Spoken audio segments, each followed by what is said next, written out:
பலமுறை நான் நபி பெருமானார் ஸல்லல்லாஹு அலைஹி வஸல்லம் அவங்களுக்கு சலாம் சொல்வதற்கு முனைந்திருக்கிறேன், அந்த வாய்ப்பு எனக்கு கிடைக்கவே இல்லை என்று சய்யிதுனா அனஸ் பின் மாலிக் ரலியல்லாஹு அன்ஹு சொல்வாங்க. பலமுறை ரசூல் ஸல்லல்லாஹு அலைஹி வஸல்லத்துக்கு சலாம் சொல்லலாம்னு நினைச்சிருக்கிறேன், அந்த வாய்ப்பு கிடைக்கல. ஏன்னா அதுக்கு முந்தி அவங்க சலாம் சொல்லிடுவாங்க. சலாம் முந்தி சொன்னா ரொம்ப நன்மை. மன் பதஅ பிஸ்ஸலாம் வஹுவ பரீஉம் மினல் கிப்ர் வஃபீ ரிவாயத்தின் வகத் பரிஅ மினல் கிப்ர். சலாம் முந்தி யார் துவக்கி விட்டார்களோ அவங்க பெருமையை விட்டு நீங்கிட்டாங்க. இன்னைக்கெல்லாம் சில பேர் சலாம் சொல்றது இல்லை, அவங்க சேரு போட்டு உட்காந்துக்கிறது, மற்றவங்க வந்து சொல்லணும், அவங்க பதில் மட்டும் சொல்லுவாங்க. அவங்க அந்த இடத்துக்கு போயிட்டாங்க, அவங்க ஸ்டேஜ் கூடி இருக்கு.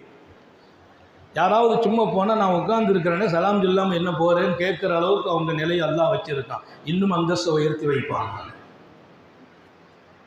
அல்ல சுன்னத் அது அல்ல. இமாம் திருமதி ரஹ்மத்துல்லாஹி அலைஹி ஒரு ஹதீஸை பதிவு செய்தார். மர்ரன் நபியு ஸல்லல்லாஹு அலைஹி வஸல்லம் அல சுபியான் வஹுவ யுஸல்லிம். ஸல்லல்லாஹு அலைஹி வஸல்லம் சிறுவர்களாக விளையாடி கொண்டிருந்த சபையை கடந்து போகிறார்கள். போகிற போது அந்த சிறுவர்களுக்கு முன்னால் நின்று அன்னலார் சலாம் சொன்னார்கள்.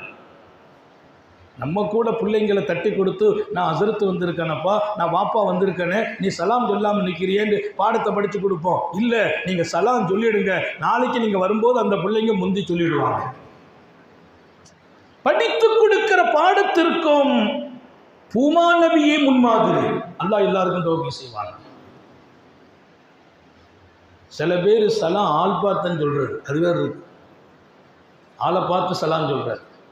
புகாரி ஷரீஃபில் ஒரு ஹதீஸு, அஃப்சுஸ் சலாம அலா மன் அரஃப்த வ அலா மல்லா தாரிஃப். சலாமை பரப்புங்கள், அறிமுகமானவர்களுக்கும் பரப்புங்கள், அறிமுகமே இல்லாதவர்களுக்கும் சொல்லுங்கள். நாங்கள் இன்னைக்கெல்லாம் சில பேர் ஆள் பார்த்து சொல்றது. எனக்கு